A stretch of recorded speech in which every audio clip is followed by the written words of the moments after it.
People sometimes think we're exaggerating when we talk about armoring our beds with hardware cloth. This is a perfect example.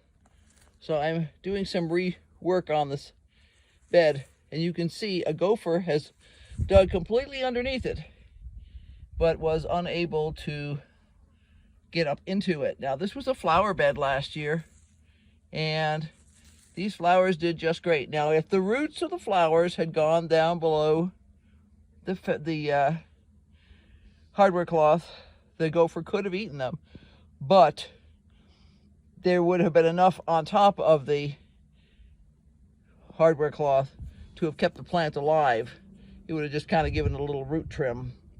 But that is an excellent example of why we create garden beds with hardware cloth in the bottom.